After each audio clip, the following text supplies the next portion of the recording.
Ya, puji syukur kita panjatkan kehadirat Allah atas segala nikmat yang diberikan kepada kita semua, terutama nikmat iman, nikmat Islam, nikmat sehat, serta nikmat kesempatan kita bisa berkumpul di pagi yang mulia ini untuk mengikuti kajian Kolak setiap hari Kamis.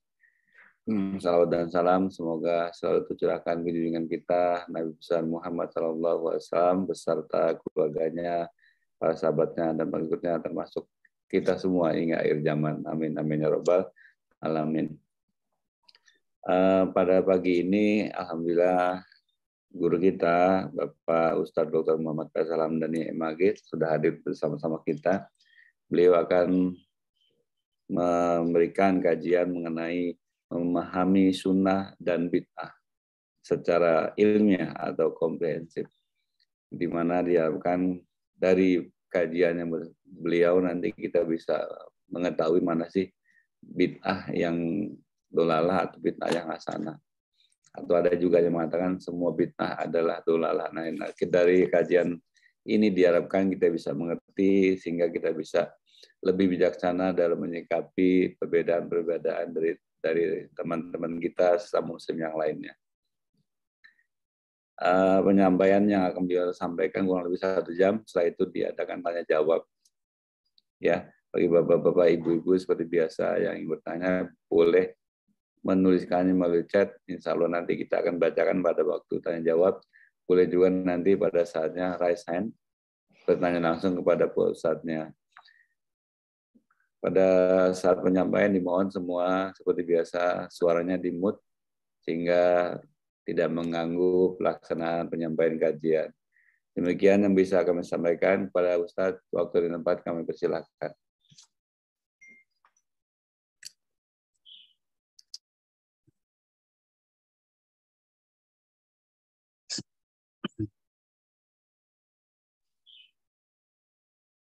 Baik, Bapak-bapak yang dirahmati Allah SWT, kita mulai. Bismillahirrahmanirrahim. Assalamualaikum warahmatullahi wabarakatuh. Waalaikumsalam warahmatullahi wabarakatuh. Alhamdulillahirabbil alamin wal aqibatu lil muttaqin wala udwana illa 'alal zalimin. Allahumma shalli ala habibina syafi'ina wa maulana Muhammadin wa ala alihi wa sahbihi ajma'in, amma ba'd. Bapak-bapak jemaah Jum yang dirahmati Allah Subhanahu wa taala, alhamdulillah hari ini kita bisa bertemu lagi dalam majelis yang paling dimuliakan Allah di muka bumi, yaitu majelis ta'lim, majelis iman, majelis ilmu, majelis zikir, di mana Abu Dzar pernah disampaikan Nabi, ya Abu Dzar, la anta rupa tu'allimu baban minal ilmi khairul laka min an tusalli al-furaqah. Wahai Abu Dzar, pagi-pagi kau pergi menuntut ilmu, itu lebih utama bagimu daripada engkau sholat sebanyak 1000 rakaat. Jadi kalau kita menuntut ilmu untuk mendekatkan diri kepada Allah, khususnya yang membuat kita semakin takut dekat kepada Allah, satu bab dari ilmu itu setara dengan sholat sunnah 1000 rakaat. Alhamdulillah kita telah dipilih Allah untuk mengikuti kajian ini. Kajian ini termasuk kajian yang dipilih bapak-bapak karena dianggap memang masih sangat kontemporer, yang menghasilkan perdebatan yang panjang banyak, sehingga memang harus kita kaji secara ilmiah, ya, artinya secara ilmu. Apabila sesuatu itu dipahami tidak berdasarkan ilmu, maka nanti dia akan kembali kepada hawa nafsu. Allah Subhanahu wa taala berfirman, ya, wala taqfu ma laisa laka bihi ilmin inna sam'a wal basara wal fuad kullu ulaika kana anhu mas'ula. Sesungguhnya kata Allah, jangan kamu mengikuti apa-apa yang kamu tak punya ilmu tentangnya, karena pendengaran, penglihatan itu semua diminta Allah pertanggungjawabannya. Ditambah lagi bapak-bapak yang dirahmati Allah Subhanahu wa taala, ibu-ibu sekalian, ad-dalu 'alal khair kafa'ilih. Orang yang menunjuki kebaikan dia dapat pahala seperti orang yang mengamalkannya, yang mengikutinya. Ad-dalu 'alal syarri kafa'ilih. Dan kalau kita menunjuki orang berbuat jahat karena dia tidak paham, imannya lemah, dia juga nggak ngerti agama, kita tunjuki yang sesat, maka mereka tentu nanti dosa-dosa yang dilakukan mereka juga nanti kita yang menanggung. Na'udzubillah. Baik, kita mulai kajian sunnahnya dari awal, memahami sunnah secara ilmiah atau dengan komprehensif. Kenapa saya katakan komprehensif? Karena saya mencoba memahami sunnah ini dengan pendekatan ilmu agama yang banyak. Ya. Saya mencoba melibatkan ilmu bahasa, ilmu Al-Quran tafsir, menafsirkan kata-kata bid'ah, sunnah di dalam lapas Al-Quran. Kemudian kita melihat definisi sunnah itu dalam ilmu hadis, ilmu fikih, usul fikih. Ya, ini yang paling penting 3 ilmu ini. Kemudian ilmu mantik. Untuk apa ilmu mantik digunakan? Karena ilmu mantik ini ilmu logika. Logika itu secara umum dia memiliki kebenaran seperti eksak tadi, logika benar ya. Kalau kita tidak belajar ilmu mantik, kadang-kadang pemahaman kita, logika kita jikjak, nggak bisa diterima orang, susah dicerna. Ya, karena ilmu mantik inilah nanti yang membuat ilmu definisi. Tanpa definisi orang akan lari dari definisi, ya. Bisa lari ke sana kemari. Definisi itulah nanti yang membatasi segala sesuatu itu. Maka definisi itu di dalam semua ilmu disebut jami' mani. Ya. Kalau kita definisikan sesuatu itu A, maka di luar A itu tidak termasuk bagian darinya. Filsafat Islam ini juga bagian alat yang membantu. Ya. Kemudian ilmu tasawuf ini juga membantu bagaimana ulama tasawuf memahami sunnah, ilmu sejarah Islam. Ini dipentingkan ilmu sejarah untuk melihat konteks hadis. Karena Nabi SAW bersabda itu pasti biasanya ada konteks sosiokultural. Ketika saya ngomong, saya bisa bahasa Inggris, I can speak English, maka orang akan memahami bisa di situ adalah mampu dapat. Tapi ketika nanti saya mengatakan saya melihat bisa ular, maka bisa di situ bukan dapat, tetapi bisa itu adalah ya bisa ular itu yang beracun. Jadi antara bisa arti dapat dengan bisa ular itu konteks pembicaraannya berbeda. Walaupun kata itu sama-sama dikatakan. Ya, tetapi karena konteksnya berbeda, maka maknanya berbeda. Satu bisa beracun, satu bisa dalam arti dapat. Nah, itu pentingnya ilmu sejarah, di dalamnya ada asbabul wurud. Sebab-sebab hadis itu diucapkan Nabi. Nabi ngomong itu dalam konteks apa gitu kan. Nah, kalau kita tidak memahami ini, maka kita tidak bisa nanti menemukan makna bid'ah yang sebenarnya di awal. Kenapa Nabi ngomong gitu? Dalam konteks apa Nabi ngomong kayak gitu kan. Ini nanti yang membuat sebahagian ulama terjebak karena dia tidak melacak asbabul wurud hadis itu, sehingga nanti bid'ah ditarik ke sana kemari ke yang bukan tempat sebenarnya gitu ya. Nah, kadang-kadang pengembangannya tidak pas sehingga menghasilkan sesuatu yang tidak pas. Bapak Ibu yang dirahmati Allah Subhanahu wa taala, ada satu hadis riwayat Tirmidzi dikatakan para rahib dan pendeta itu menetapkan haram terhadap sesuatu yang halal dan menghalalkan sesuatu yang haram. Kemudian mereka mengikutinya. Inilah yang disebut dengan menyembah para pendeta. Maka dianggap orang-orang Nasrani masa Nabi itu mereka dianggap bukan menyembah Allah. Kenapa? Karena yang mereka ikuti pendeta. Kalau haram kata pendeta haram, halal halal. Artinya bagaimana? Artinya bapak-bapak, ibu-ibu yang dirahmati Allah, kalau kita salah dalam memahami segala sesuatu, bisa jadi nanti kita mengharamkan yang halal, menghalalkan yang haram. Ini sama besar dosanya dalam fikih. Ada sesuatu nanti yang tidak sesat, kita anggap sesat haram. Berarti kan kita mengharamkan yang halal. Halalnya itu, tapi kita anggap haram sesat. Kenapa? Karena kita tidak memahami kaidah haram. Akhirnya nanti kita mengikuti pendapat-pendapat ulama yang tersesat dan akibatnya kita masuk ke jalur yang tersesat. Ya, ini salah satu hadis yang saya jadikan moto untuk membahas sunnah bidah ini. Ya. Kemudian lagi hadis kursi dikatakan Allah menciptakan hamba dengan sikap lurus. Kemudian setan datang, setan kemudian membelokkan mereka dari agama, mereka mengharamkan yang halal. Nah, ini sama seperti di atas. Ya, dan mereka nanti mempengaruhi supaya mensekutukan Allah dengan sesuatu yang tidak diturunkan kepada dia. Ini hadis Sahih Muslim. Nah, ini juga kita khawatirkan. Jadi dua hadis ini sebagai moto bagi saya untuk menjelaskan sunnah bidah ini. Memang sunnah bidah ini sudah saya buat bukunya dan saya ingat 2016 dulu pernah juga ini dijelaskan sepintas di Al-Kausar. Waktu itu pengurusnya Pak Sudarto kalau nggak salah ya, takmirnya. Bapak Ibu yang dirahmati Allah Subhanahu wa taala. Ya. Sunnah kita awali dari definisi sunnah jenis dan macamnya, ya. Kemudian kita lihat dari sisi hukumnya nanti. Kemudian apakah sunnah itu dia beku, begitu saja nggak boleh dikembangkan, nggak boleh ijtihad. Kalau berkembang apa dalilnya bisa dikembangkan. Dan bagaimana mengembangkannya kalau boleh. Kemudian ada subat-subat dalam memahami adanya bid'ah. Ya, kita lanjut langsung aja definisi sunnah. Sunnah ini secara bahasa artinya jalan yang dilalui. Ada menyebut thoriqul mustaqimah, ya, jalan yang dilalui, jalan lurus.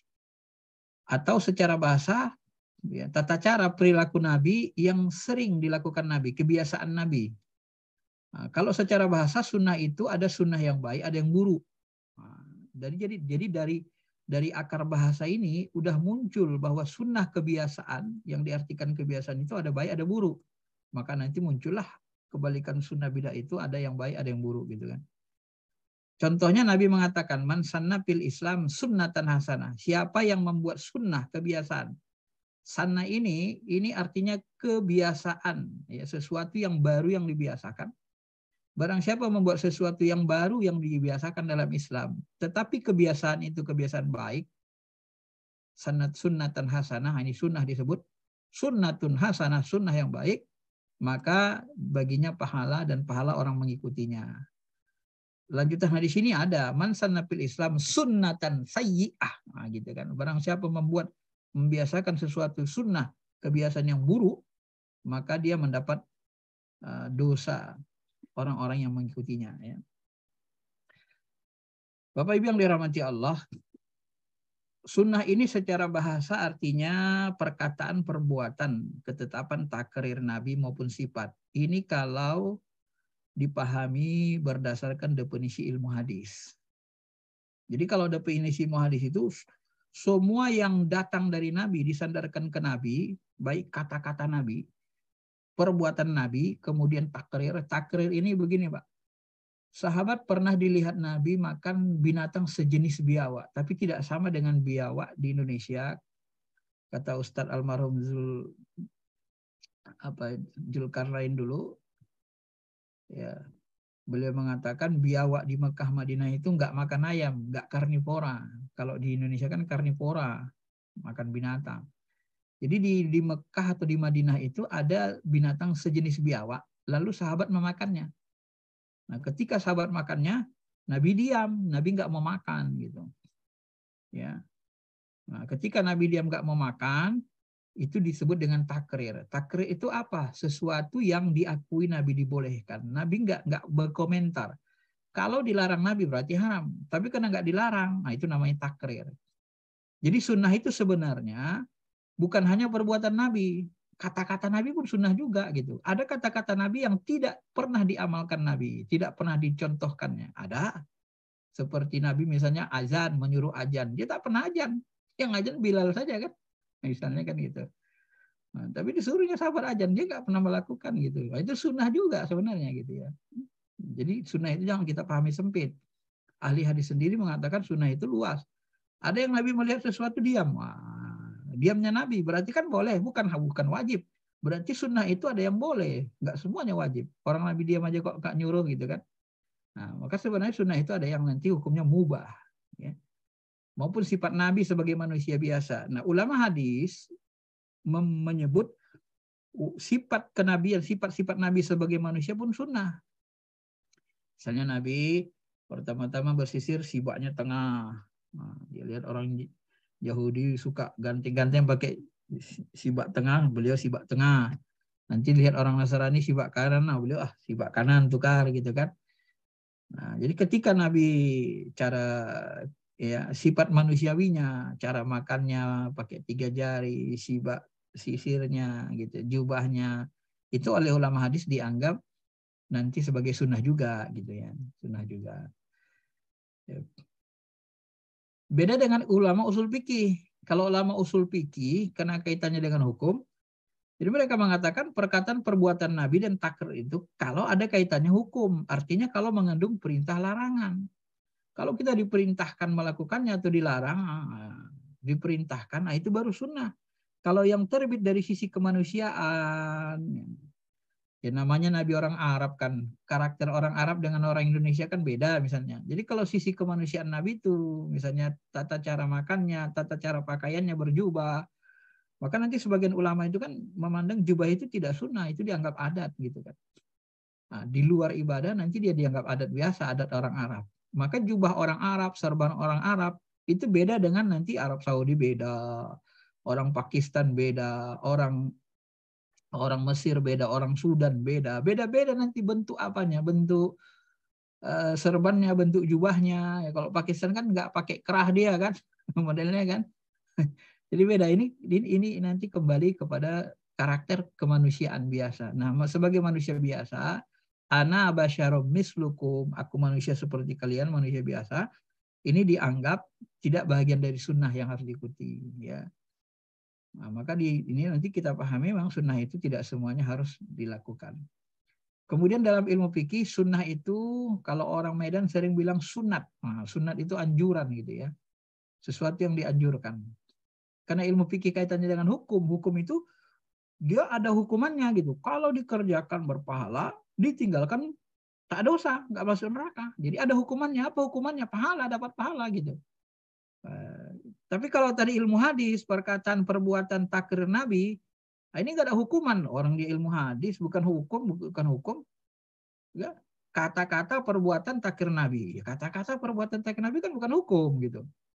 Nah, tetapi mengandung hukum, sumber hukum, begitu nanti setelah dianalisis.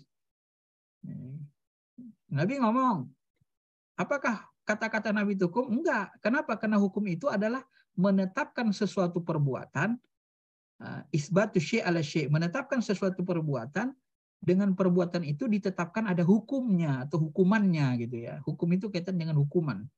Jadi kalau dikerjakan pahala, itu kan ada hukumnya. Apa hukumnya? Pahala, dapat pahala gitu. Ada hukumannya gitu. Itu baru hukum gitu ya. Tapi kalau perkataan Nabi mengatakan, namanya perkataan. Kan nggak mungkin kita sebut. Apa hukum sholat 5 waktu? Sholat 5 waktu hukumnya perbuatan Nabi. Ya, kok perbuatan Nabi kok hukum? Kan sunnah Nabi, perbuatan Nabi misalnya kan. Kan aneh sebenarnya kan. Apa hukum sholat subuh jemaah? Sholat subuh jemaah hukumnya perbuatan Nabi. Benar nggak itu secara logika, mantik? Ya nggak benar kan? Tapi kalau kita sebut apa hukum sholat berjemaah? Hukum sholat berjemaah adalah berpahala besar dikerjakan, ditinggalkan tidak dapat dosa. Menurut Imam Syafi'i sunnah muakkadah. Nah, begitu kan? Nah, menurut Imam Malik lain lagi, fardu kifayah misalnya kan. Nah, fardu kifayah itu atau sebaliknya ya, fardu kifayah itu kalau kalau sudah ada orang sholat jemaah di masjid ya, maka seluruh komplek itu, kampung itu bebas dari dosa. Tapi kalau kosong semuanya berdosa, gitu kan. Nah, jadi antara dosa pahala itu baru disebut hukum. Kalau nggak ada dosa pahala disebutkan, itu bukan hukum, bukan ilmu hukum gitu ya.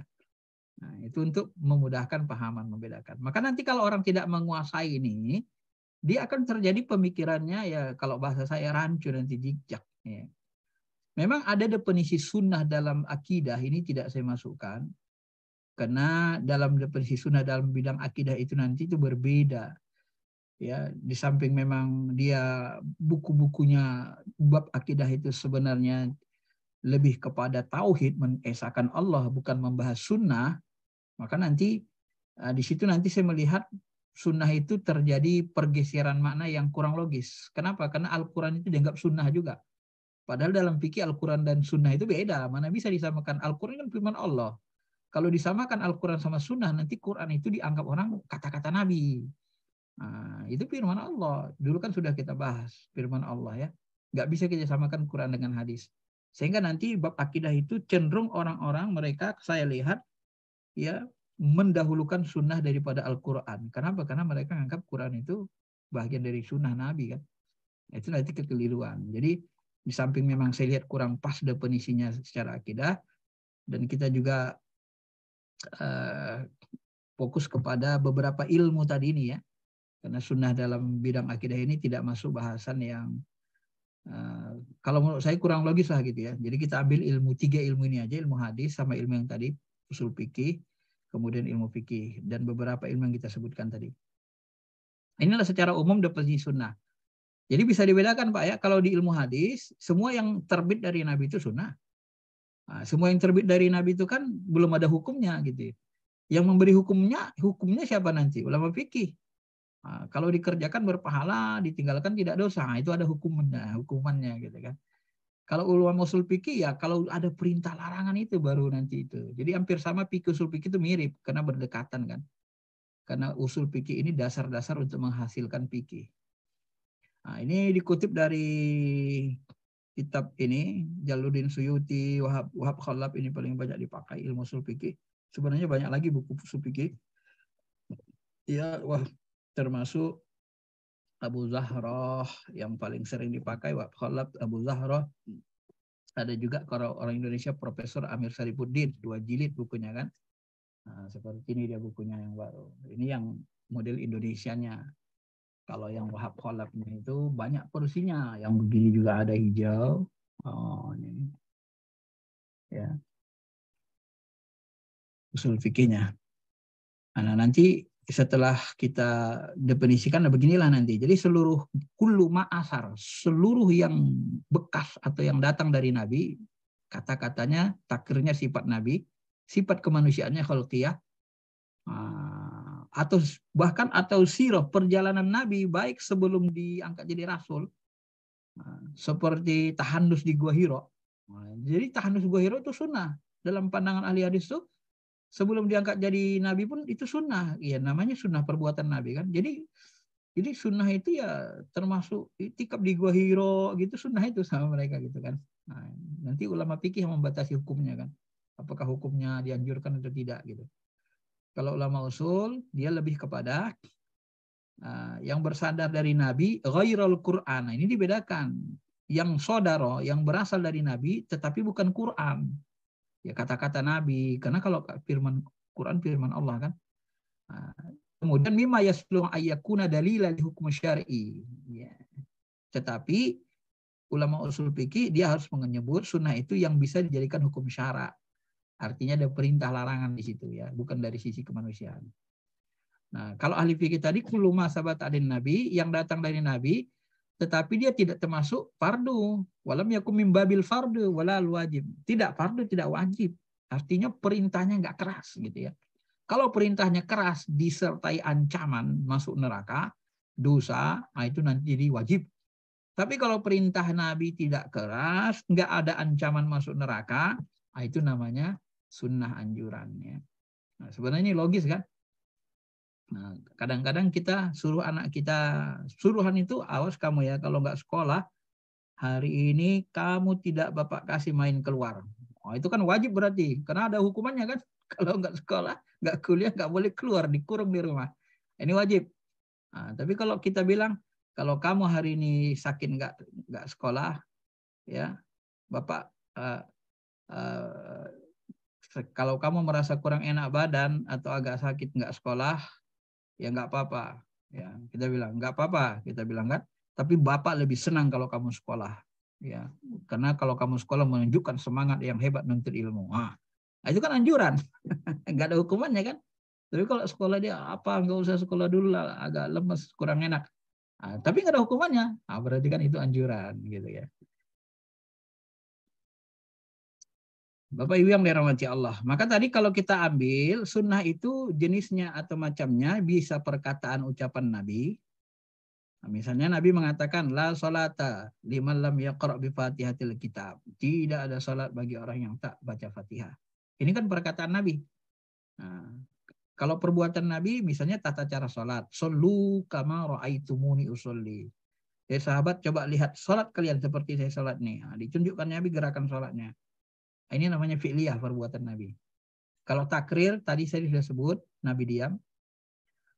Contoh lainnya Amr bin As, malam dingin tayamum dia. Ya, ketika dia kedinginan dia tayamum. Nabi melihat dia tayamum, dia ngomong dia tayamum. Aku ya Rasul aku nggak wudu, aku tayamum aja, dingin kali malam ini. Nabi diam, nggak ngomong apa-apa. Nggak apa-apa lah. Berarti boleh gitu ya, nggak wajib gitu, boleh. Termasuk makan biawak, makan sejenis biawak tadi kan. Nah, jangan kita anggap karena Nabi melihat sahabat makan biawak, oh berarti makan biawak sunnah itu. Nah, hukumnya dianjurkan. Kenapa? Sahabat pernah makan biawak. Kalau gitu tiap hari kita siapkan biawak di sini, kan gitu kan? Misalnya kan, nah itu kan nggak logis. Nah, inilah harus paham sebenarnya kita dari banyak ilmu ya Pak ya. Maka karena perkataan perbuatan takrir Nabi ini sunnah, gitu kan? Maka sunnah Nabi itu kan mencakup semua hal gitu kan. Ada sunnah Nabi dalam tauhid. Ketika Nabi ngomong tauhid, sunnahnya dalam tauhid. Ketika Nabi bicara ekonomi, sunnah ekonomi gitu kan. Ketika Nabi berbuat menunjukkan akhlak, sunnah fi'liyahnya. Ketika Nabi berbicara tentang jinayat, hukuman orang berzina, hukuman minum khamar, ini kan sunnah juga kan perbuatan Nabi. Ketika Nabi nikah lebih dari 4, sunnah Nabi juga. Itu perbuatan Nabi. Logisnya kan gitu Pak ya. Karena kan sunnah itu perkataan perbuatan takrir.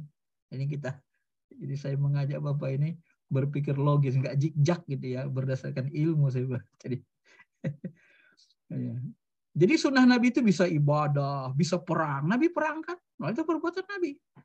Nah, apakah kita harus mengikuti Nabi dengan perang? Wah, ini nggak ada musuh kita. Kita harus ciptakan perang supaya dapat sunnah perang kan? Ini bahaya kan? Ya kan? Bahaya Pak kalau orang berpikirnya sederhana gitu kan. Sistem pemerintahan Nabi apa? Enggak jelas, khilafah, yang mendekati khilafah ya.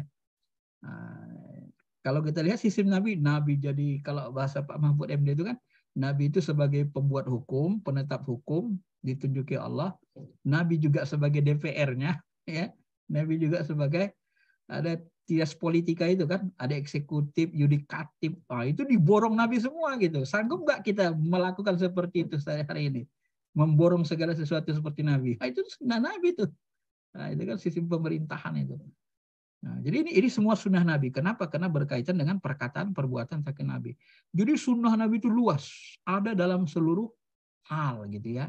Maka nanti dari sinilah kita pahami Pak. Coba Bapak pahami secara logis, secara baik, secara ilmu mantik. Jadi kalau sunnah Nabi itu meliputi seluruh hal, maka sebenarnya kan secara ilmiahnya gitu ya. Secara ilmiahnya, lawan sunnah dalam ilmu hadis kan bid'ah. Maka bid'ah itu ada dalam semua hal. Benar kan? Mantiknya kan gitu kan? Kalau sunnah Nabi meliputi semua hal begitu luas, maka bid'ah itu ya ada dalam semua hal gitu. Nah, cuma nanti kan mohon maaf, tidak untuk melemahkan ulama, karena sebagian ulama ini kan nggak belajar mantik. Jadi logikanya kadang salah gitu kan. Orang Arab kan nggak semuanya mau belajar mantik. Sebagian malah mengharamkan mantik. Maka nanti sebagian ulama, kalau bidah itu nggak semua hal, bidah itu hanya ada dalam akidah saja katanya. Nggak semua hal. Bidah itu hanya ada dalam ibadah malu sama akidah saja kata Syatibi. Nah, kalau Ibnu Taimiyah, bidah itu hanya ada dalam akidah saja. Jadi terjadi penyempitan oleh Imam Syatibi dan Ibnu Taimiyah. Ini harus kita pahami Pak, akar masalahnya. Disempitkan. Jadi bidah itu nanti menyempit dalam bidang akidah dan ibadah madu. Padahal secara mantik ya, mantik tadi saya sebut ilmu mantik, maka saya gunakan. Kalau sunnah meliputi seluruh hal, maka secara mantik logikanya berarti bid'ah lawan sunnah kan bid'ah. Maka bid'ah itu meliputi seluruh hal kan begitu. Kalau dia di langit berarti di bumi tidak ada. Nah, begitu bahasanya kan. Ya. Misalnya saya sebut Pak Agus di Masjid Al-Kausar. Berarti Al-Kausar Tanjung Barat. Berarti kalau tidak di Masjid Al-Kausar berarti nggak ada Pak Agus. Ya kan? Nggak mungkin Pak Agus di 2 tempat gitu kan. Logikanya kan gitu.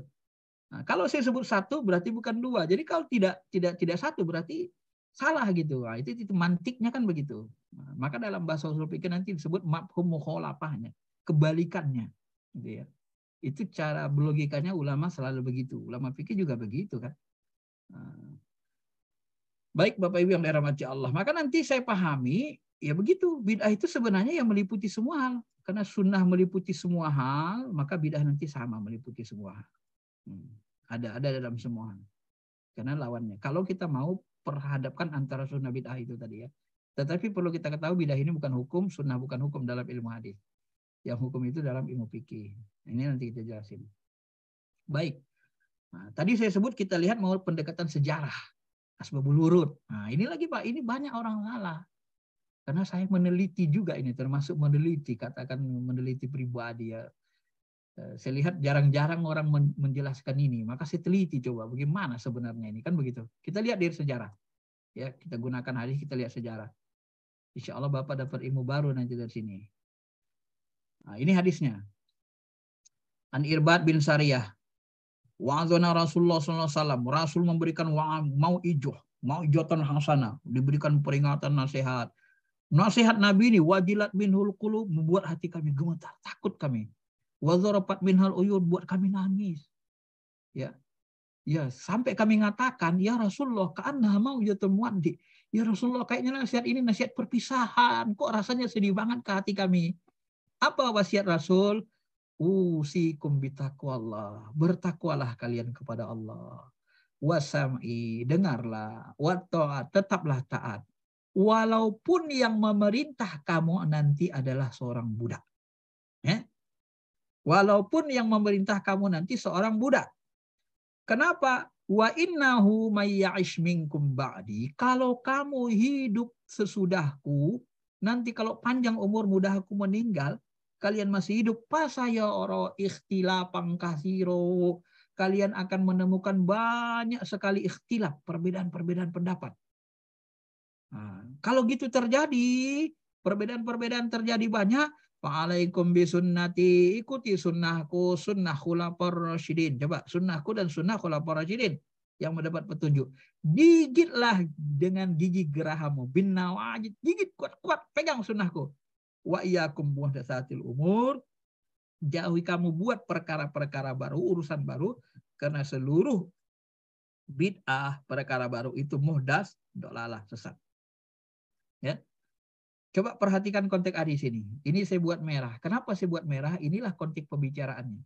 Jadi Nabi menyuruh kita beriman, mendengar, taat. Ya, taat kepada siapa? Pemimpin. Nah, walaupun yang memimpin kita nanti budak, kata Nabi. Kalau dia terpilih jadi pemimpin, taati kalian. Ikuti aku dan sunnah khulafaur rasyidin. Nah, disebut khulafaur rasyidin. Khulafaur rasyidin pemimpin, penggantiku.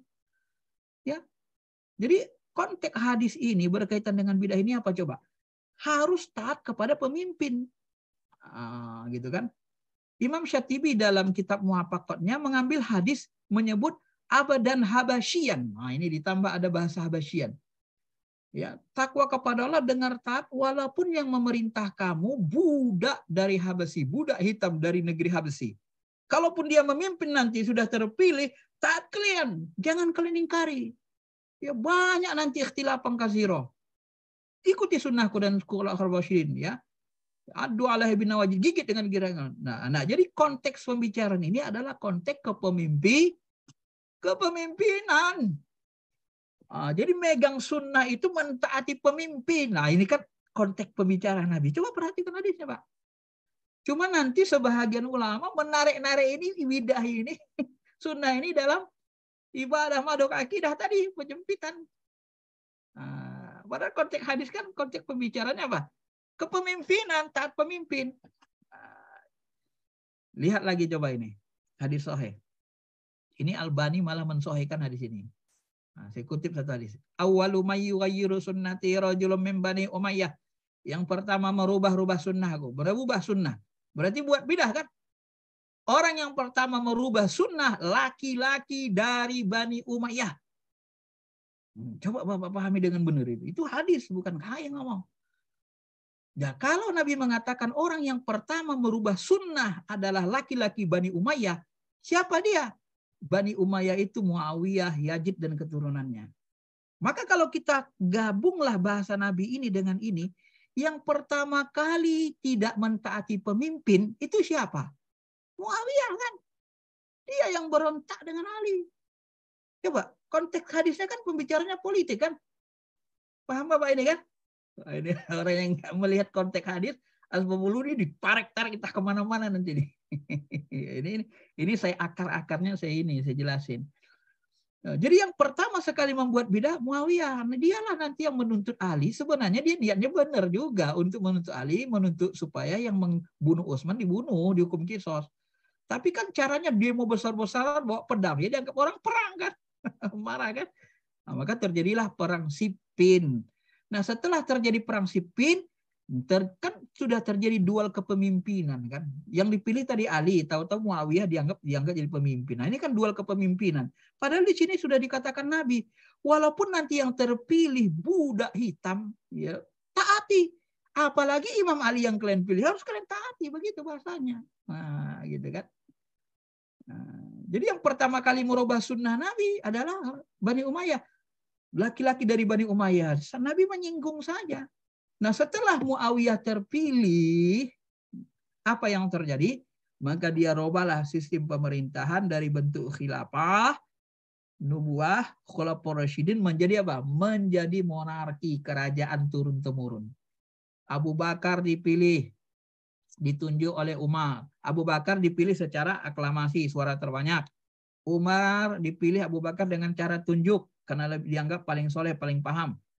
Utsman ditunjuk dengan sifatnya apa? Sifatnya formatur. Ya, diambil tim 6 orang, diambil tim 5 sahabat disuruh memilih. 5 sahabat besar ini disuruh memilih siapa jadi khalifah. Formatur. Jadi kalau Abu Bakar sistemnya dipilih dengan suara terbanyak, pemilihan langsung, Umar dengan tunjuk tangan, sedangkan Utsman dipilih dengan cara formatur. Ya. Ali dipilih dengan suara terbanyak juga. Kembali ke Abu Bakar. Tiba giliran Muawiyah, dirubahlah sistemnya, tunjuk keluarga. Anak cucunya ditunjuknya. Jadi berubah menjadi kerajaan. Saya bukan mau buruk sangka kepada Muawiyah bin Abi Sufyan. Ya, kita tidak mau mencaci sahabat, tapi inilah bahasa Nabi. Saya harus jujur secara ilmiah. Saya harus jelaskan.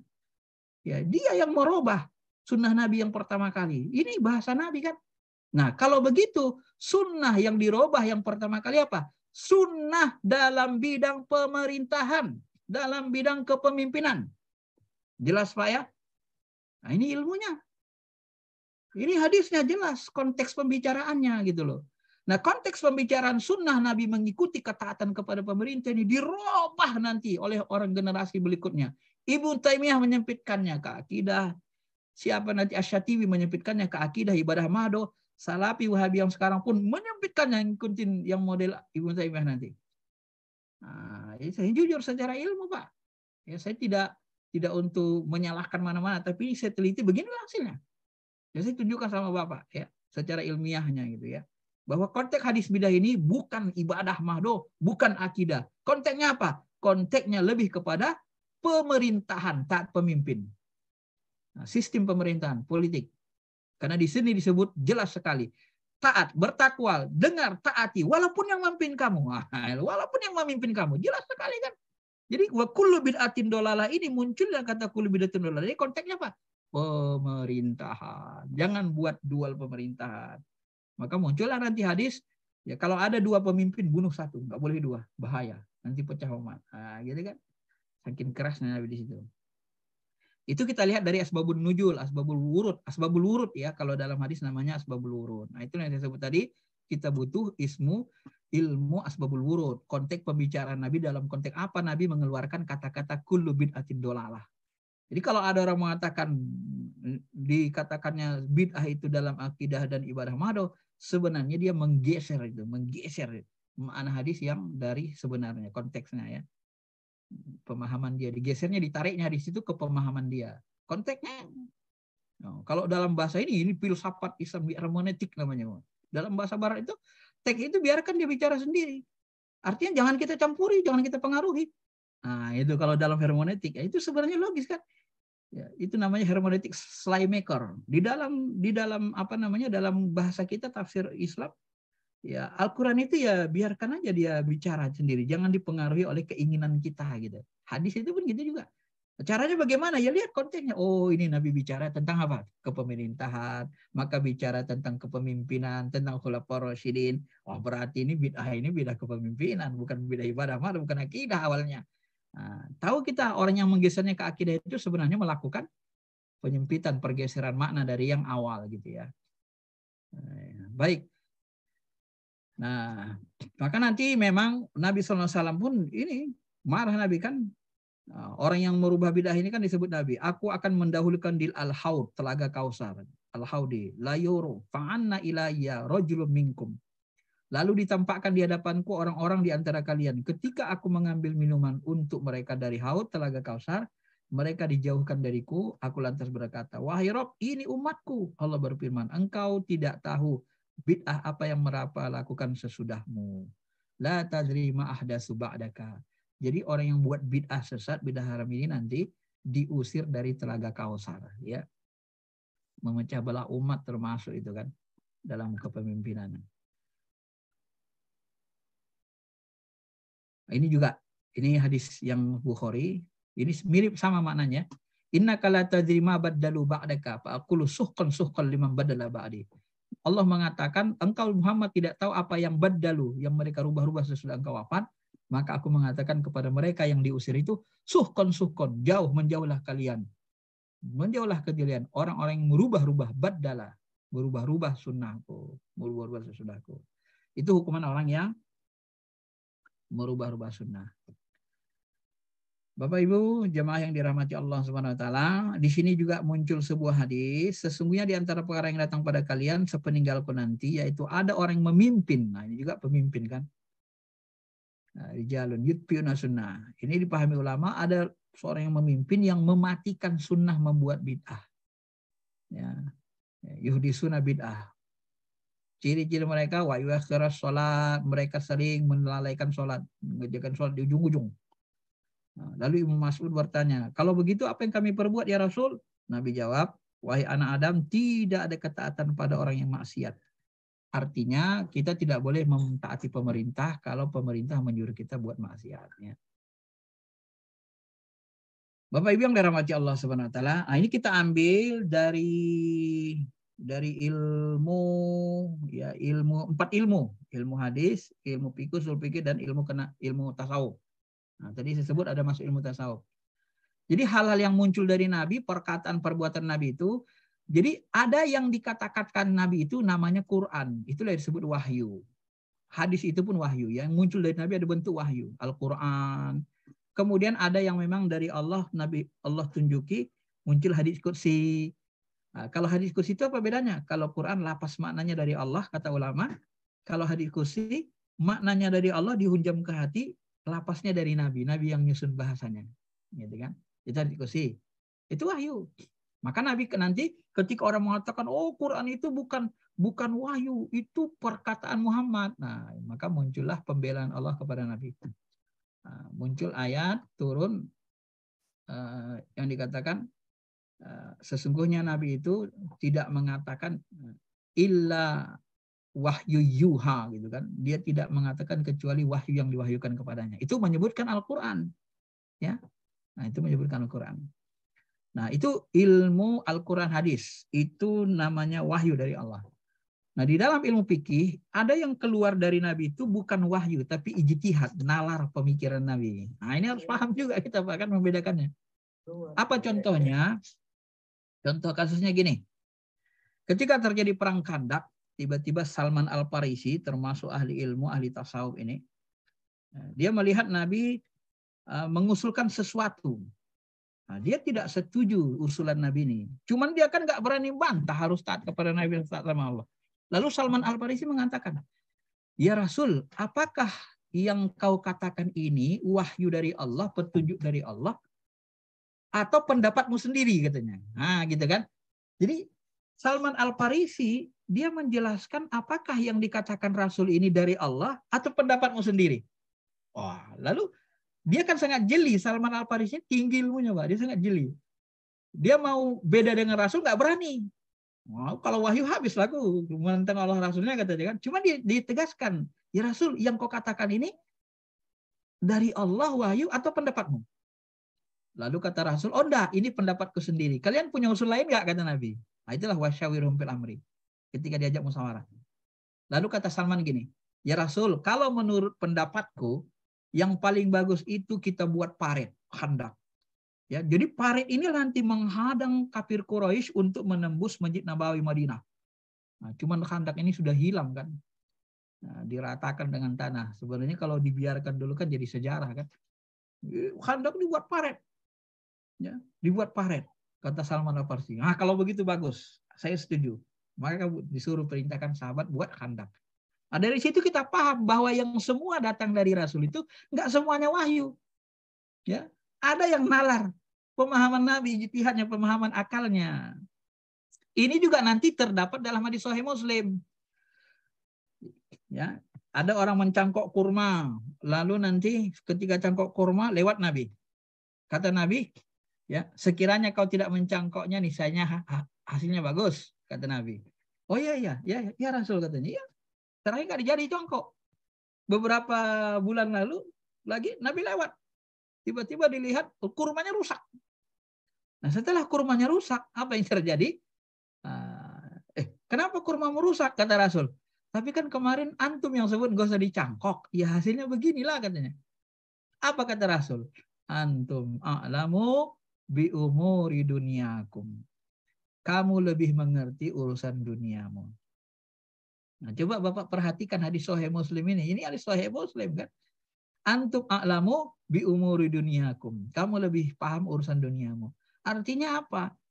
Ya, yang dikatakan Rasul tadi berkaitan dengan cangkok itu bukan wahyu dari Allah, itu nalar pemahaman Rasul. Ya, jadi kalau nalar pemahaman Rasul sebagai manusia biasa, Nabi itu bisa tersalah. Ya, itulah akal itu kalau dia nggak dituntun wahyu, nggak dituntun Allah, bisa salah. Jadi ketika Nabi melakukan kesalahan, apa dia bilang? Dalam hadis Sahih Muslim ini dia katakan lagi. Nabi mengatakan dengan tegas, apa yang aku perintahkan? Innama ana basyar. Aku itu adalah manusia biasa. Idza amaratukum bi syai'im min dinikum. Kalau aku menyuruh kamu tentang agamamu, kalau aku menyuruh kamu berkaitan agamamu, artinya apa? Kalau aku menyuruh kamu, suruhanku itu adalah wahyu dari Allah, fakhuzuhu, ambillah. Wa idza amartukum bi syai'in birra'yi, ketika aku menyuruh kamu berdasarkan ra'yuku, nalar pemikiranku, fa innama ana basyar, aku itu manusia biasa. Artinya Nabi itu manusia yang boleh jadi tersalah. Nah, jadi kalau bahasa saya, sekelas Nabi, kalau kita menggunakan ra'yu bisa salah, apalagi bukan Nabi seperti kita. Maka tidak boleh beragama ini hanya pakai ra'yu saja. Ra'yu itu harus dibimbing dengan wahyu supaya dia tidak lari, tidak salah gitu kan. Nah, jadi dari hadis-hadis sahih ini kita paham Bapak-bapak, Ibu-ibu yang dirahmati Allah, bahwa yang keluar dari Nabi itu tidak semuanya wahyu. Ada yang pemahaman Nabi dalam bahasa fikih ijtihad Nabi. Maka nanti di sini terjadi debatable. Wah, kalau Ibnu Taimiyah agak kaku dia di sini, dia katakan oh Nabi itu nggak boleh berijtihad, dia harus nunggu wahyu turun. Nah, kalau ulama fikih yang lain mengatakan, oh nggak apa-apa Nabi berijtihad. Kalau salah pasti datang ayat menegur. Nah, gitu kan namanya Rasul dibimbing. Itulah namanya maksum. Maksum itu apa? Dijaga. Kalau salah dilurusin gitu loh. Nah, itulah fungsi Jadi fungsi Al-Quran itu salah satunya meluruskan kesalahan Nabi. Maka nanti dalam beberapa ayat kan Nabi ditegur. Ya ayyuhan nabi lima tuharrimu ma ahallallah. Nah, jadi kalau Allah menegur Nabi, Allah itu menggunakan kata Nabi, bukan kata Rasul. Kalau kita perhatikan, kita teliti. Ya ayuhan Nabi, hei Nabi, kenapa kau mengharamkan yang dihalalkan Allah? Nah, dalam hadis Sahih Bukhari Muslim dikatakan, Nabi itu pernah mengharamkan madu untuk menyenangkan istrinya. Lalu dicabutnya lagi kata-katanya. Nah, paham kan? Ini hadisnya sahih jelas. Al-Qur'annya ada, dalil Qur'annya, dalil hadis sahihnya ada. Bahwa tidak semua yang datang dari Nabi itu adalah wahyu. Ternyata ada yang ra'yu pemahaman Nabi. Yang kalau benar jadi sunnah, Kalau salah ditegur, diluruskan Al-Quran. Makanya Al-Quran itu ada yang menegur. Nah, ya. Ya, itu jelas Pak, secara ilmu ya, ilmu fikih begitu. Kemudian yang datang dari Nabi itu nanti ada yang sifatnya apa istilah kita ini ilmu kenabian. Nah, ini dalam ilmu tasawuf. Nah, dalam ilmu tasawuf yang datang dari Nabi itu ada yang sifatnya ilmu kenabian. Contohnya apa? Saya di zamanun akan datang zamannya nanti begini-begini. Ya. Nanti akan datang Dajjal. Imam Mahdi akan datang. Ada nggak dalam Quran? Nggak ada. Cerita Imam Mahdi nggak ada. Cerita Dajjal nggak ada dalam Quran. Di mana ada? Di hadis-hadis sahih, di ilmu kenabian. Ini namanya nubuah. Ya, ilmu kenabian. Membuktikan Nabi itu adalah Nabi. Salah satunya adalah dia punya nubuah, ilmu kenabian. Yang dia tahu kejadian-kejadian masalah akan datang yang diberitahu oleh Allah. Itulah membuktikan dia Nabi. Nah, itu nubuah namanya. Ya. Nah, ini untuk Nabi disebut dengan nama nubuah. Kalau dukun namanya meramal. Nah, itu nggak boleh kan. Namanya dukun pakai setan, meramal. Nanti kalau ulama nanti namanya kasyaf. Kalau ulama di tingkat orang beriman. Kalau Nabi nubuah. Nubuah namanya. Itu Al-Ghazali menyebutnya dalam kitab Ihya Ulumuddin. Jadi yang datang dari Nabi itu ada namanya nubuah. Ya, kenabian. Kemudian yang datang dari diri Nabi itu ada namanya adat kebiasaan, sisi manusiawi. Nah ini tadi sudah jelaskan, itulah yang disebut dengan budaya Arab. Ya, cara pakaian Nabi nggak mungkin lah, mohon maaf, nggak mungkin lah Nabi pakai belangkon di Arab, ya kan? Orang Arab pakai jubah semua, tahu-tahu Nabi pakai belangkon sendiri kan nggak mungkin. Nah itu kan nanti orang jadi fitnah. Ya, jadi maka nanti tuh Nabi pun mengikuti budaya. Maka nanti di dalam ilmu fikih budaya-budaya orang Arab itu ada yang diterima, diambil, ada yang ditolak semuanya mentah-mentah, budaya yang jelek. Nah ini dia. Ada yang diadopsi. Nah, diadopsi, tapi dirubah dia Pak. Istilahnya diadopsi tapi direformasi atau dia apa namanya istilahnya ya.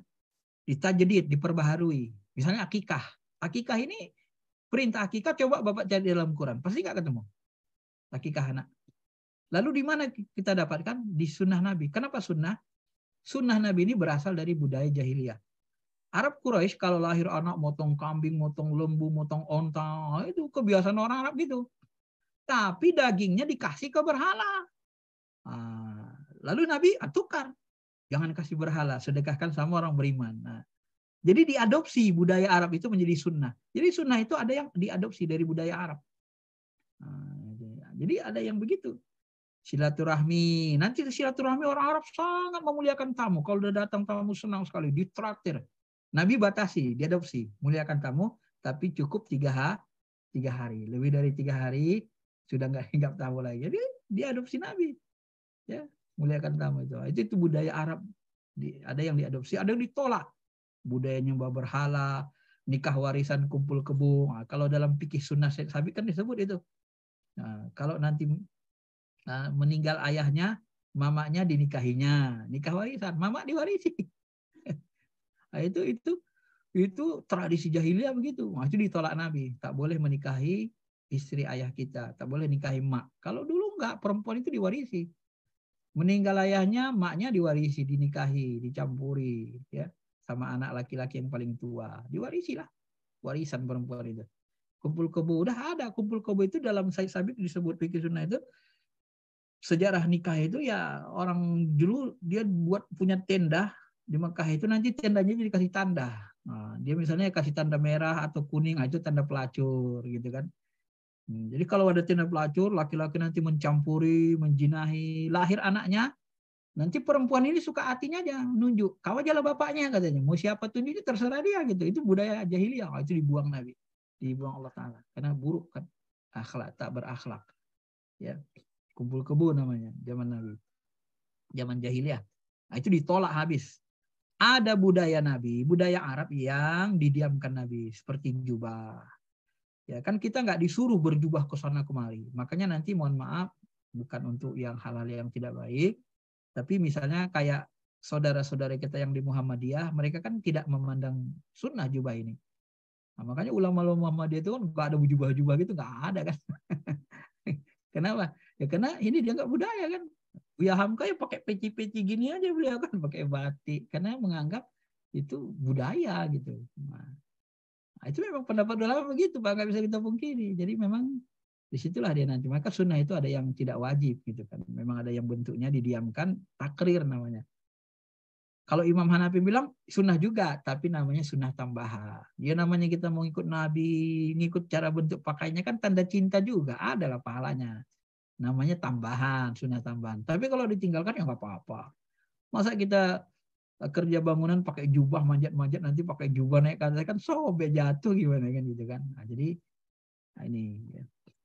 Sahabat itu Pak, kalau lagi debat, Umar, Utsman itu kalau lagi debat beda pendapat, tarik-tarikan jenggot. Umar tarik jenggot Abu Bakar tarik jenggot Abu Bakar. Untuk apa coba? Itu budaya Arab. Ya, itu sunnah sahabat namanya. Karena menarik jenggot itu dalam tradisi orang Arab, sahabat itu memuliakannya. Ya, termasuk terdapat dalam riwayat ketika Utsman bin Affan itu didemo oleh para pendemo, salah satu pendemo itu ternyata ada anak Abu Bakar.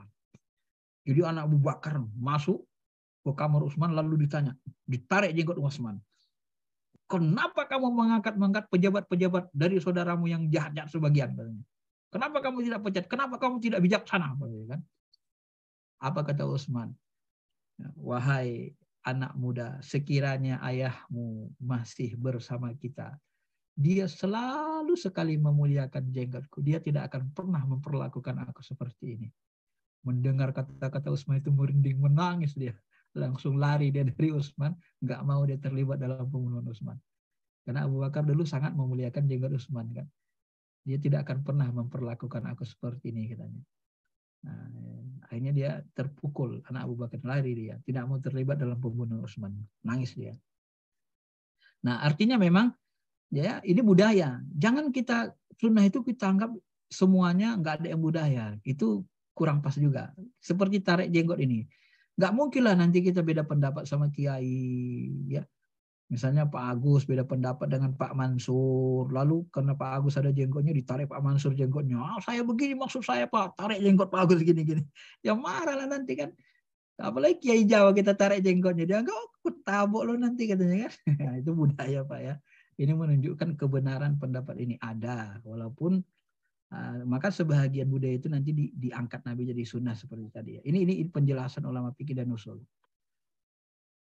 Bapak Ibu yang dirahmati Allah Subhanahu Wa Taala. Kemudian masuk kita kepada hukum sunnah. Tadi kan sudah disepakati di atas, sunnah itu perkataan, perbuatan, takrir. Ini tiga ini disepakati. Ya, kata-kata Nabi, perbuatan Nabi, takrir Nabi. Ini disepakati, sunnah. Lalu sunnah itu dalam definisi hadis seperti ini, definisi fikih, usul fikih seperti ini disepakati. Sunnah model ini disepakati definisinya. Semua ulama nerima. Ya. Lalu apa hukum melaksanakan sunnah? Kan gitu. Ya hukum melaksanakan sunnah kembalikan ke ilmu hukum. Ilmu hukum itu apa? Ilmu fikih, usul fikih. Nah, gitu. Jadi kalau ada orang mengatakan apa hukum ini? Hukum ini sunnah, apa itu sunnah? Perbuatan Nabi. Ya salah lah. Perbuatan Nabi bukan hukum.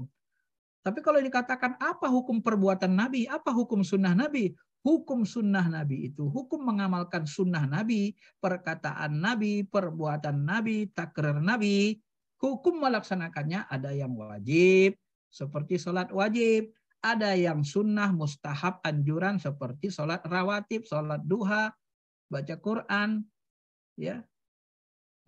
Kemudian ada sunnah Nabi, perbuatan Nabi yang mubah, seperti tadi pakai jubah, kita keluar rumah pakai jubah, ya. Itu mubah, tidak diperintah Nabi, tidak dilarang Nabi, nggak ada hukuman, mau ditinggalkan, mau kerjakan nggak ada hukumannya. Ada sunnah Nabi yang makruh, Ustadz kok ada sunnah Nabi yang makruh dibenci? Ada, karena sunnah Nabi itu kan perbuatan Nabi, perkataan Nabi, takrir Nabi. Nabi bulan puasa dalam hadis sahih pernah mencium Aisyah. Nah, jadi sahabat kaget, dia Rasul, boleh rupanya mencium istri kita puasa. Oh, kalau saya boleh nggak apa-apa. Kalian jangan, kata Nabi. Kenapa? Saya lebih kuat nahan dari kalian. Kalian nanti nggak kuat nahan Kalau terusan malah katanya, kata Nabi kan. Jadi Nabi itu pernah mencium Aisyah bulan Ramadan. Nah, makanya kan kalau Nabi mencium Aisyah kan perbuatan Nabi. Logikanya kan. Kalau perbuatan Nabi sunnah kan? Itu sunnah. Siapa bilang perbuatan Nabi tidak sunnah? Ya sunnah kan sudah didefinisikan. Sunnah itu perkataan perbuatan. Tapi kok bisa makruh? Karena itu sunnah khususiyat. Hanya buat Nabi saja. Nah, Nabi nggak ada masalah di situ. Dia khawatir yang lain itu. Sunnah Nabi, perkataan Nabi lagi. Ya. Ada perkataan Nabi begini, nanti kalau aku meninggal ya Aisyah, wahai sahabat-sahabat, saudaraku, keluargaku, nanti kalau aku wafat, kuburkanlah aku di rumahku ini, di tanahku ini.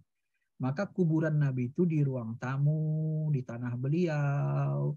Itu permintaan beliau, itu perkataan beliau. Perkataan beliau itu bagian dari sunnah. Tapi apa hukum melaksanakannya? Ya hukum melaksanakannya tidaklah pula wajib. Ya, nggak mungkin lah nanti Pak Mansur, Pak Agus misalnya, nanti nak kalau Bapak meninggal, nanti kuburkan di ruang tamu nih ya, kayak Nabi ya, di rumahnya. Nah, ini kan gawat kita Pak, di ruang tamu ada kuburan semua. Kan Pak, nah, ini harus kita pahami. Saya memahaminya pakai ilmiah aja Pak. Gitu.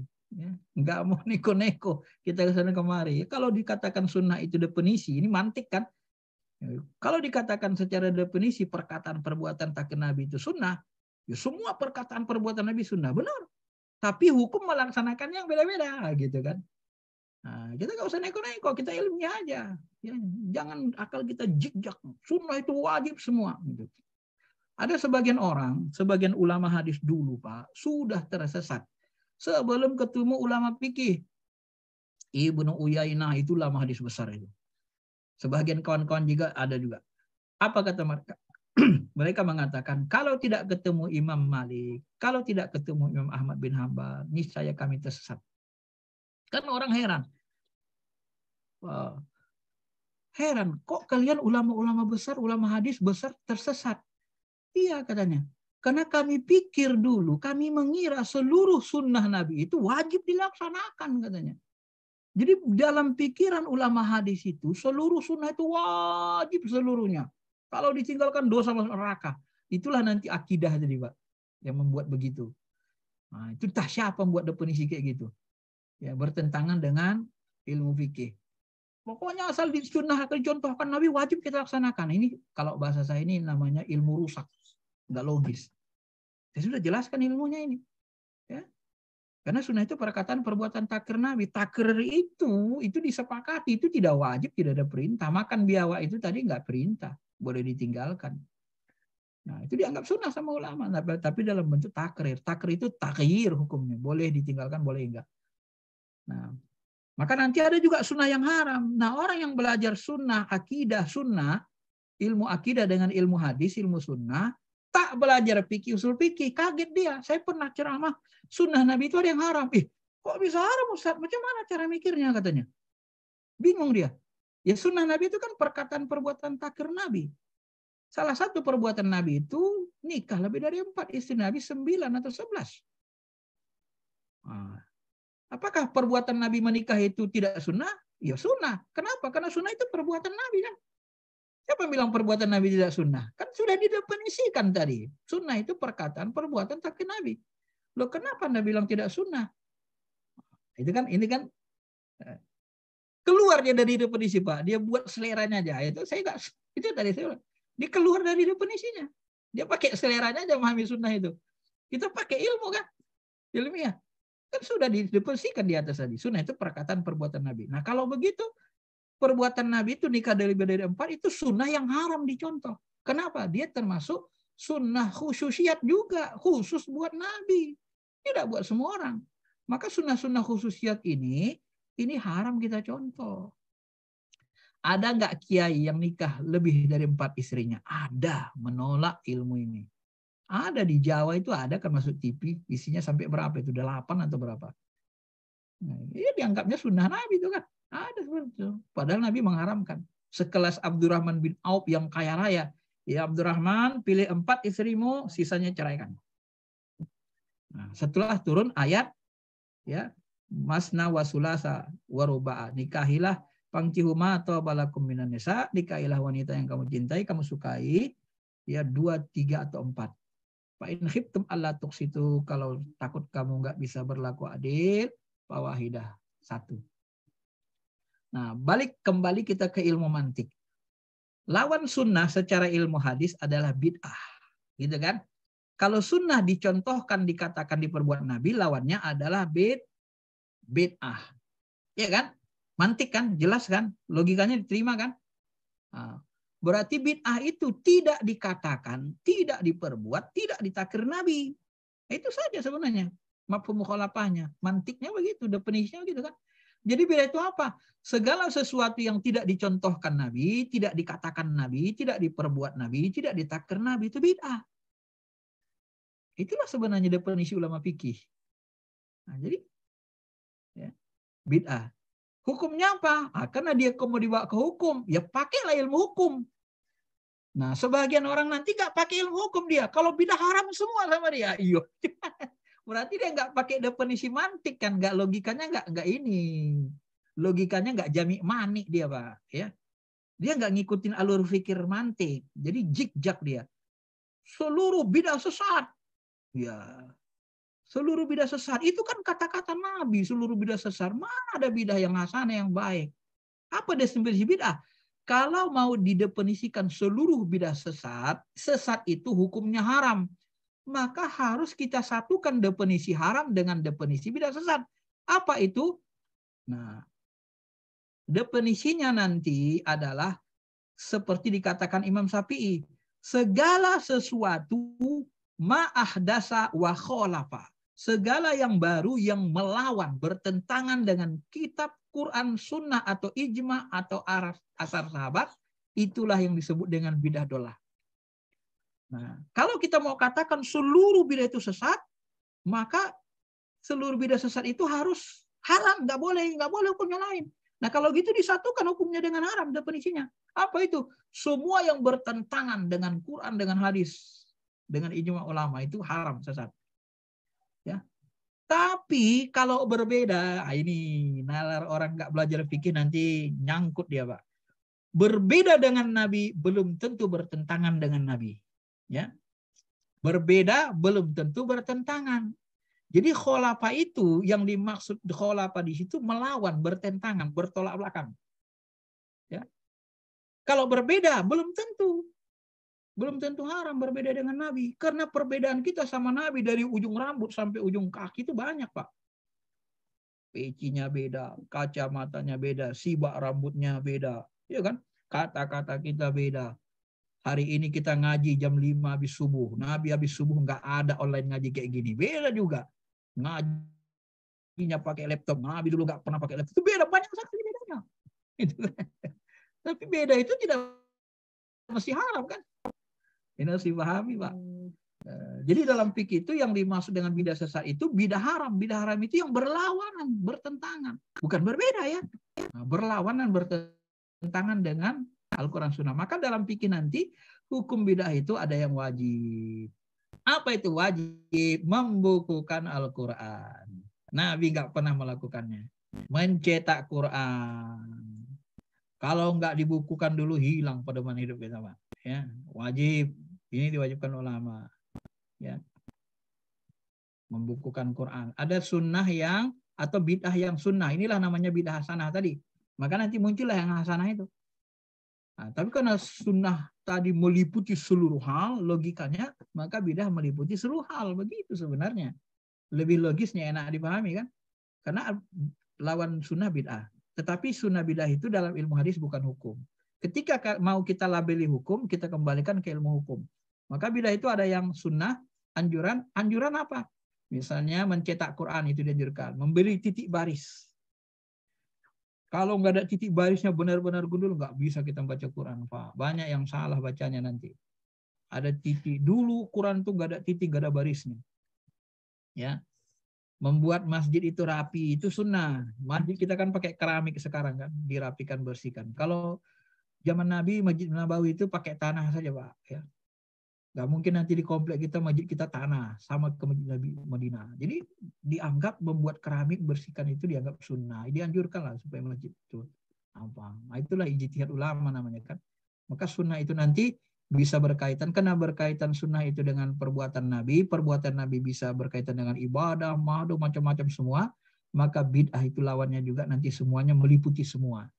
Ya, ada dalam bidang semua. Dan hukumnya pun ada semua, ada bid'ah mubah, ada bid'ah makruh, ya, ada bid'ah haram. Bid'ah haram itulah yang nanti bid'ah dolalah, sesat. Nah, yang jadi masalah nanti sering orang tidak mengerti kaidah fikih usul fikih, nggak mengerti kaidah haram, nggak mengerti kaidah hukum yang 5. Semua asal beda sama Nabi nanti dibid'ah sesatkannya, diharamkannya, Pak. Maka nanti berkelahilah mereka sama orang ahli fikih usul fikih. Yang tak masuk kaidah haram diharamkan. Contoh ya. Salaman sesudah sholat. Haram, bid'ah itu katanya kan. Haram kata beliau. Sebagian mereka mengharamkan karena nggak ngerti fikih. Kenapa? Karena dianggap syariat katanya. Padahal ulama fikih tidak ada yang mengatakan salaman sesudah sholat itu bagian dari sholat dan syariat Islam. Itu budaya masyarakat gitu loh. Nah, kenapa? Karena kan sudah didefinisikan ulama fikih. Sholat itu apa? Perbuatan tertentu dimulai dari takbiratul ihram. Allahu Akbar. Disudahi dengan salam. Assalamualaikum warahmatullahi wabarakatuh. Assalamualaikum warahmatullahi wabarakatuh. Kalau sudah salam, selesai sholat. Nah, selesai sholat, mohon maaf, kentut buang angin boleh nggak? Boleh. Bapak keluar dari masjid buang angin. Jangan kentutnya depan masjid. Dalam masjid depan orang ramai, nggak boleh kan? Ya, keluar, buang angin sesak kita. Buang air besar pun boleh. Nah, kalau bahasanya buang angin, buang air besar aja boleh sesudah sholat. Apalagi salaman. Salaman kan itu bukan bagian dari sholat. Sholat kan udah selesai. Kita mau salaman di masjid boleh, salaman di rumah boleh, salaman di mana, di jalan boleh. Di masjid pun kenapa di masjid salaman diharamkan? Kecuali kita ganggu salaman waktu sholat. Lagi ruku, subhanallahazim. Tiba-tiba kita salaman. Pak, salam dulu Pak. Kapan Bapak datang? Udah lama datangnya Pak. Kaget dia rupanya, yang datang itu kawan sekampung dia kan. Kapan Bapak datang? Kok bilang katanya? Udah, ntar habis sholat aja nanti kita ngobrol, kita terusin. Allah Akbar. Nah, itu baru sesat Pak. Karena Bapak salaman merusak rukun sholat. Di dalam sholat, nah, itu baru sesat. Tapi kalau di luar sholat, siapa pula yang berani ulama fikih menyesatkan, mengharamkan salaman di luar sholat? Bukan bagian dari sholat kan gitu kan.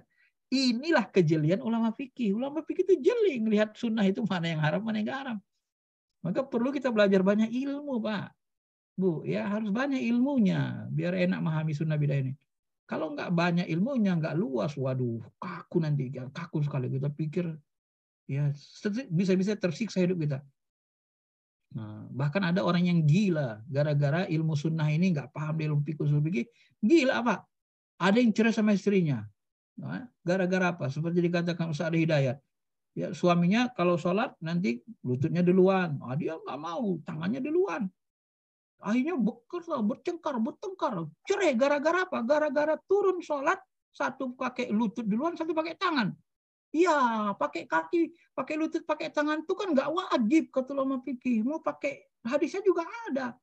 Boleh pakai tangan duluan, pakai lutut, nggak batalin sholat, nggak masuk neraka, nggak wajib. Kenapa gara-gara nggak wajib, nggak batalin sholat, malah tengkar, lama-lama cerai sama istrinya? Nah, ini gara-gara apa? Nggak paham fikih tadi, Pak.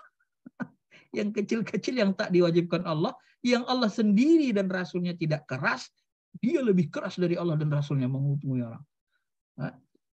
Rasul Allah dan Rasulnya tidak menghakimi, tidak mengharamkan, tapi dia haramkan, Pak. Gara-gara apa? Karena dia nggak ngerti kaidah fikih, kaidah hukum yang 5. Maka Bapak, Ibu, kalau Bapak Ibu mau berhukum harus mengerti kaidah-kaidah hukum ini. Kalau enggak nanti rusak pikirannya, ya rusak, dikacau nanti pemahaman-pemahaman yang tidak ilmiah, tidak berdasarkan ilmu, gitu ya. Nah, kenapa ulama membedakan sunnah itu ada yang wajib hukumnya, bid'ah itu begitu? Iya, kalau perintahnya keras ada hukumannya wajib, perintahnya enggak keras, anjuran, enggak ada hukumannya sunnah, anjuran. Nah, kalau kita dilarang melakukannya walaupun dicontohkan Nabi, itu haram, bid'ah gitu. Jadi hukumnya karena dia sunnah lawannya bidah dalam ilmu hadis atau ilmu akidah, maka nanti hukumnya kembalikan ke hukum Islam, hukum fikih. Kenapa? Karena yang membahas hukum fikih itu, hukum itu ilmu fikih. Nah, kalau bahasa saya, kalau Bapak sakit jantung, datanglah ke dokter jantung. Jangan datang ke dokter hewan. Nggak cocok, Pak.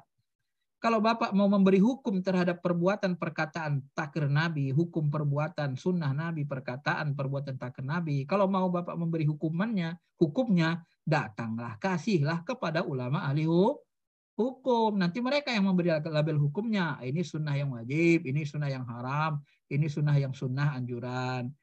Nah, jangan Bapak datang ke ulama hadis. Apa hukum ini? Sunnah Nabi ini. Sunnah Nabi hukumnya wajib. Katanya dia nggak ngerti kaidah wajib. Sunnah yang ini haram. Ini bid'ah. Dia nggak ngerti kaidah haram.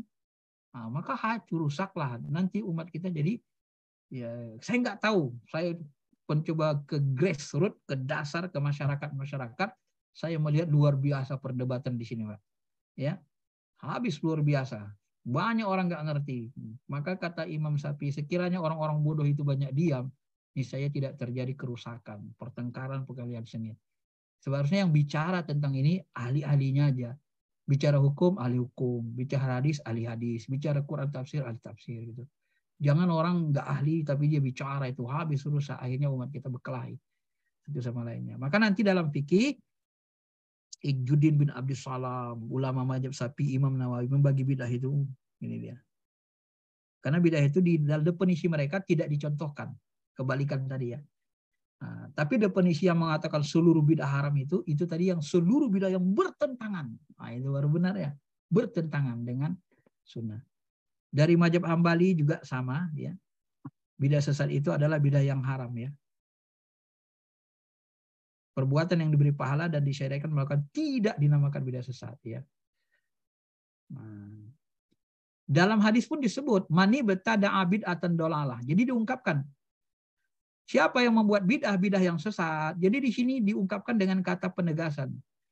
Ada bidah sesat. Kalau ada bidah sesat berarti ada bidah yang tidak sesat. Begitu bahasa logikanya. Ini kan disebut bid'atan dolalah. Siapa yang membuat bidah yang sesat yang tidak diridhoi Allah dan Rasul. Nah, kalau disebut bidah yang sesat, berarti ada bidah yang tidak sesat. Berarti tidak seluruh bidah itu sesat. Nah, itu pendapat. Maka Imam Syafi'i nanti mengatakan bidah yang sesat itu, bidah itu perkara baru zaman Nabi itu ada dua. Kalau bertentangan itu sesat, kalau baru hasanah baik, tidak bertentangan, tidak tercela katanya. Nah, jadi nanti ada orang mengatakan, kamu ikut Imam Syafi'i atau ikut Nabi Muhammad? Nabi Muhammad mengatakan, kullu bid'atin dolalah wa kullu dolalatin finnar. Seluruh bidah sesat. Itu kan kata-kata Nabi. Ikut Nabi atau ikut ulama, ikut Imam Syafi'i. Ada orang yang membentrokkan gitu, Pak. Ya, padahal yang paling memahami kata-kata Nabi itu ulama-ulama besar. Tapi dia merasa lebih hebat kan. Padahal kata kullu itu dalam Quran banyak yang punya pengecualian. Wa ja'alna kulla syai'in hayyin minal ma'. Kami ciptakan seluruh makhluk hidup dari air. Itu Al-Quran pakai kata kullu juga kan. Tapi apakah semua makhluk diciptakan dari air? Enggak. Yang dari air itu manusia. Nabi Adam dari tanah. Kita dari air mani. Malaikat dari cahaya. Jin dari api. Jadi kenapa kata Tuhan seluruh makhluk dari air? Iya. Berarti ada pengecualian kan. Wah, jadi kullu itu tidak mesti seluruhnya menyeluruh. Nah, ini kadang-kadang orang nggak ngerti bahasa juga mengacaukan pemahaman itu ya. Jadi banyak ilmu bahasa lughah pun harus paham kita ya. Al-Ghazali, ulama tasawuf pun begitu juga ngomong. Tidak semua perkara baru tidak dilakukan zaman Nabi itu dilarang. Tetapi yang dilarang adalah bertolak belakang. Nah, semua sebenarnya dalam kata bertentangan. Bukan berbeda ya. Nah, kalau Pak Agus misalnya ke Pondok Indah naik mobil, misalnya naik mobil Pajero, Pak Mansur naik mobil Ras misalnya. Beda kan mobilnya? Boleh nggak? Boleh beda. Tapi kalau Pak Agus ke Pondok Indah, lalu Pak Mansur nanti nabrak, bertolak belakang, nah itu nabrak, nah, itu kan itu nggak dibolehkan, dilarang. Jadi berbeda dengan bertolak belakang itu artinya berbeda ya Pak, pemahamannya berbeda dalam fikih. Maka nanti Ibnu Manzur ini ahli bahasa, pengarang penulis kitab Lisanul Arab, kitab bahasa Arab yang paling lengkap, paling ilmiah. Tebal sekali. Cuman sistematikanya yang agak susah kita nyarinya. Dia pun mengatakan begitu. Bidah itu dua macam. Bidah petunjuk, huda. Ada bidah yang sesat, dolal. Sebagaimana Nabi mengatakan, man sana fil Islam sunnatun hasanah yang tadi.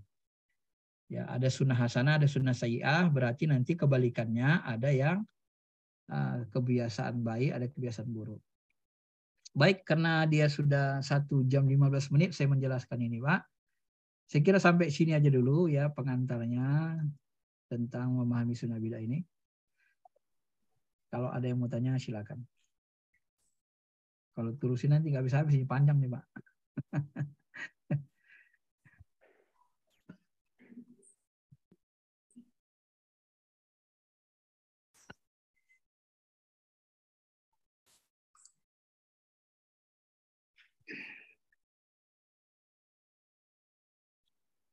Baik Pak Ustadz, terima kasih penjelasannya mengenai bid'ah dan sunnah. Semoga apa yang disampaikan Pak Ustadz kita bisa lebih mengerti, memahami arti bid'ah yang sebenarnya, sehingga kita bisa melaksanakan dengan baik dan tidak juga merasa diri kita paling benar. Kita hanya melaksanakan baik agar persaudaraan kita sama Islam menjadi lebih baik lagi. Bagi ibu-ibu yang ingin bertanya, silakan, ini sudah ada yang raise hand.